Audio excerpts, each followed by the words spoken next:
Now, I can do as I please. I'm the president after all. Tom, the younger brother of the former president, has newly assumed the role of president. Until now, he had been playing nice in front of the former president and the employees. However, as soon as he became the president, he began to show an arrogant attitude. Then, to everyone's shock, he began to dismiss valuable employees. My name is Robert, 38 years old. I work in the office of a local construction company. It's been 10 years since I started working in this company. It feels so long. I can still remember the time I joined like it was yesterday.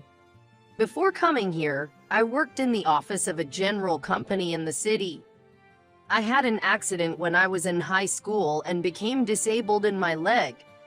After graduating from university, I took a clerical job through a disability quota. I lived in company housing near the office, so I had no trouble commuting. One day, while I was living a steady life, my father had a stroke. He was left with paralysis on his left side and had difficulty speaking. I decided to resign and return to my parents' home. Although I can't provide much care, I wanted to be by my father's side. When I had my accident, my father encouraged me patiently. I was able to move forward, convinced by my father. However, there are not many jobs in the countryside where I live. When I was in trouble, my mother introduced me to William, who was a president of a nearby construction company. It was a small family-owned company. William's wife was in charge of the office work, but she had trouble with her eyesight and couldn't work. I want to entrust you with all the office work eventually. I've known you since you were little, and I can trust you, the William said. I had known William since I was a child because the company was close to my home. So that's how I started working in this company. Many people have been working here for a long time, and some of them knew about my accident. Robert, you don't have to carry heavy boxes. Yeah, let the muscles show off, William, carry them. Such conversations would fly around, enveloped in laughter. William, as well as the employees, are all kind-hearted people. When I returned home, I would help with my father's meals. It's tough, but I'm happy I can take care of my parents. My peaceful everyday life was about to be destroyed by the arrival of a certain individual. It was Tom, William's brother, who was about 10 years younger. One day, he suddenly came to the office looking for a job. It is said that Tom ran away from home when he was young because he didn't want to help with the family business. It's unclear what he had been doing until now, but he seems to be in trouble with debts. Tom has a wife and son. He's a good-for-nothing.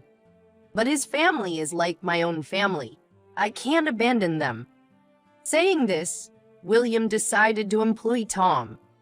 At first, the employees were suspicious of Tom. They thought he must have a reason for returning home with debts. However, seeing him working seriously, everyone began to trust Tom. However, I just couldn't bring myself to like Tom. It must be nice being treated kindly just because your leg is bad. He would only say such nasty things when no one was around. I always ignored him because it was annoying. Maybe he got carried away thinking I was a pushover who wouldn't fight back. Maybe he intended to make me his stress outlet. After being pestered many times, I, becoming quite angry, said this. Then, why don't you have an accident? It's painful and tough. It's a shame that you don't understand other people's pain. Perhaps he wasn't expecting a retort. Tom was taken aback. You were just a clerk, don't get cocky. He spat out those words and went somewhere. Tom is a man who changes his attitude depending on the person. I was thinking of consulting with William when suddenly he fell ill and collapsed. It might have been because he was visiting his clients in the heat. By the time he was taken to the hospital, he was unconscious and was diagnosed with severe heat stroke. Despite our prayers as employees, he never returned. He left a note just in case something happened. According to the note the president's wife found, it seems he wrote that if something happened, Tom would be his successor. It made sense for Tom to take over since William and his wife didn't have children. Thus, Tom became the new president. There were many complex procedures and documents, and I faced challenging days. Eventually, things settled down and Tom officially assumed the role of president. The employees were united in their desire to cherish the company that the former president had protected. However, Tom shattered that sentiment quite easily. From now on, you'll follow my orders. First, we'll reduce the number of employees to cut labor costs. One morning, he unexpectedly announced layoffs. Several employees were called into the president's office and seemed to be forced to resign voluntarily. His attitude changed the moment he became president. He's telling the older employees to quit. The veteran employees were furious. It was clear that if they left, the work wouldn't get done. Fearing the company would collapse, I headed to the president's office. It's not fair to fire veteran employees. If you're reducing labor costs, please explain why. I'm familiar with the company's financial situation due to my job. We may not be doing significantly, but we don't have significant debt either. I couldn't find any reason to fire so many employees. Reason? I just don't like them. I'm the brother of the former president, and yet they looked down on me. Perhaps he was holding a grudge because everyone was wary of him when he first joined the company. I was taken aback by such a childish argument. How can you let personal feelings destroy the company? Please think about everyone's lives too. I don't care. I used to be quiet because I owed money to my brother. Now, I can do whatever I want. I'm the president. Tom laughed loudly and left his office. Employees who had overheard our conversation in the corridor looked deeply regretful. If only I had consulted with someone sooner. On my way home from work, I vented to John. John was a high school classmate and lived nearby. We happened to meet again at a local pub and became drinking buddies. After learning business strategies in the city, John returned to our hometown and started his own company. He said he loved our hometown and wanted to give back to the community. His company was thriving, and he often mentioned needing more staff. You can't bring back those who've passed away, no matter how much you regret it. I've been telling you, come work with me. I'll think about it. I had previously turned down his offer because I liked my job. But now I'm considering resigning. I'm fed up with Tom's arrogance. The next day, an event occurred that solidified my decision to resign. When I arrived at work, the president approached my desk. I forgot to mention yesterday, but my son is joining the company. So, I need you to resign today. My son is only 18. Just having a young person around will rejuvenate the company. He laughed heartily. He intended to fire me and let his inexperienced son handle the administrative tasks. If I left today, I wouldn't even have time for a proper handover. The workload for payroll, attendance management, and accounting matters was immense. It wasn't realistic to entrust all of that to a newcomer. Do you plan to replace me with your son for administrative tasks? At least a month is required for a proper handover. Are you sure you want to put that burden on your son? At least a month is required for a proper handover. Are you sure you want to put that burden on your son? I tried to stay calm despite my anger. The employees listened intently to our conversation. I had already made up my mind to resign, but quitting without a handover would be irresponsible. It would not only inconvenience the employees but also jeopardize our credibility with clients. I pleaded as such, but the president was not moved. My son is excellent. He uses a computer every day, so office work is a breeze for him. There's a manual, right? Pack up your things and leave already. The president gestured as if to drive me away. This is a clear case of wrongful termination. If I were to sue, I would surely win. But I no longer wanted anything to do with Tom. Understood. As the president wishes, I will resign. You sure are understanding. It'll be interesting to see where someone with your disability finds work next. Tom kept making spiteful remarks till the end. I calmly began my resignation preparations. Then, several employees expressed their desire to resign. Among them were veteran employees. There's no future following such a leader. A friend introduced me to another job, so I'm switching. Saying this, each wrote their resignation letter and handed it to the president, without any attempt to retain them. The president was reportedly rejoicing about saving on personnel costs and being able to hire cheaper workers. Hiring cheap workers will likely result in complaints from clients to do shoddy work. Tom is such a fool. Quitting was the best decision we ever made. All the employees echoed the same sentiment. There's no doubt that more will resign in the future. After completing the procedures, I called John. He was glad when I told him I wanted to help with his business. I then went home and informed my parents. My mother was worried about what I would do next, so I told her about John's offer. Do what you want to do, Robert, he said with difficulty. I made arrangements to meet with John later. John's company is nearby, so commuting is not an issue. I needed to learn new tasks, but my experience in administration made it easy.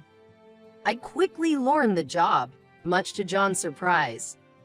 Letting go of someone like yourself is such a waste. John's words were likely directed at Tom. Speaking of which, I wonder if Tom's son is doing okay? Tom did say he could use a computer. The manual I created spans dozens of pages. It would be difficult for one person to understand it all. As I was thinking this, a few days later, Tom came to my house. I noticed he had called my mobile, but I was at work and couldn't pick up. I had forgotten about the call and returned home to find Tom standing at the entrance. He's been waiting for you for a while. I thought about letting you know over the phone, but I was busy taking care of your father. The evening is busy with meals and helping with bathing. It's a bother having him here at this hour. I'm sorry, I was wrong. Please come back. Upon seeing me, Tom suddenly prostrated himself. My mother gasped at his action. It was him who told me to quit. Hasn't your son taken over the office work? Hearing my words, Tom hung his head in shame. He ran away. What did you say? His voice was so soft I couldn't hear. I asked again, and this time he shouted. I said he ran away. I have no idea where my son is. The president's shouting drew the attention of neighbors. I tried to calm him down, but Tom was unstoppable. He had excellent grades in school, so I thought office work would be easy for him. Yet, he claims he barely used the computer except for watching videos. He's shaming me in front of everyone. I can understand why one would want to run away from such a parent. Maybe his son had other dreams too. Did you ever talk to your son? Did you force him into the job? Tom's face turns bright red, as if Robert hit a nerve. Shut up. Just come back to the company. We can't even pay our employees, and we're receiving complaints from clients. He was begging just a moment ago, and now he's giving orders. There's no need to listen to the orders of a president of a company you've already quit. In that case, can you pay me 5 times my salary? Tom looks dumbfounded by my question. Why would I pay so much for a mere clerical position? He says, laughing. The president of the company I'm currently working for doesn't look down on clerical jobs. Plus, the pay is significantly higher. It helps that the company is profitable. It's a local travel agency with nursing care, and that's my new workplace. Upon hearing about the nursing care travel agency, Tom seems to have an idea. Anyone living in this area would know which company I'm talking about. The company John started has been growing its revenue over the past few years. They specialize in supporting trips for the elderly and those with disabilities. The company employs nurses, care workers, and physical therapists. They take every precaution to ensure those requiring care and their families can travel safely. The company was even featured on a local TV show as a rising star business. The media exposure was huge, and apparently, they received a flood of booking calls after the broadcast. John had to hire more qualified staff and phone operators to handle the surge. As they hired more employees, the clerical work also increased. Initially, John's wife and some part-timers were handling the office work, but it became too much for them. They had to hire more part-time clerks, so they were looking for an experienced office manager. My wife isn't really the type to manage people. I've always wanted to recruit Robert because of his experience and trustworthiness. When I told him I had quit my previous job, he immediately asked me to join his company. The salary he offered was much higher than what I used to earn. I was shocked and asked him if it was really that much. If anything, your previous salary was way too low. Even though it's a small company, you were handling all the office work alone, right? And you were earning just about the starting salary of a college graduate. You deserve more than that. I never really focused on my salary since I thought that's what rural companies pay. I live with my parents, and I don't have a wife or child to support. The costs of caregiving were covered by my father's retirement money. Even if there was a bonus, it was just a little pocket money. The bonus John offered was more than 5 times what I used to get. So, the conditions at my current company are really good.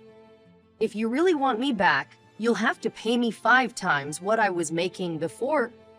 Tom's shoulders trembled as he listened to my story. Stop joking. Who would pay you that much money? If you keep this up, I'll set fire to your company. Tom eventually started threatening me. He's so worked up, he doesn't even notice the crowd gathering around us. Isn't that the president of the construction company nearby? Did he just threaten to set something on fire? Should we call the police? The murmuring grows louder, and Tom finally realizes the situation he's in. Wait, I didn't mean. He's stumbling over his words, but the looks from the surrounding people are stern. It's a nuisance to the neighbors, so can you please leave? And remember, if you fire someone without notice, you need to pay a severance. You can't escape it by saying you can't handle the paperwork. The severance typically equates to 30 days of salary. When the former president fusses about not knowing where to transfer the money, I tell him I'll accept a direct payment. If you continue to be persistent, I'll sue for wrongful termination. Also, threatening to set a fire is a criminal threat. I will call the police next time. Tom apologized again and left in haste. One can only imagine the future of the former president and his company. I heard from an old colleague that almost all the employees had resigned. Only a few part-time workers that the former president had scrambled together remained. A company can't operate without administrative staff or workers. As expected, the company went bankrupt after a while. When I visited with the severance pay, he looked very thin and worn out. He was struggling with debt repayments and had been abandoned by his family. His son was missing, and his wife had asked for a divorce. He begged for help, but I just replied, "You brought this on yourself." He slowly walked away. I saw debt collectors outside the company several times, but the former president never showed up. There were rumors that he had run away in the night to avoid his debts. The debt collectors outside looked like unsavory loan sharks. It might be tough for Tom to escape them. As for me, I took my parents on a trip with John's permission. He offered me a special employee discount, so we enjoyed the service at a very good price. It felt like a dream to be able to travel with my family despite my disability. Thank you, Robert, my father whispered in a frail voice. I gently held my father's wrinkled hand.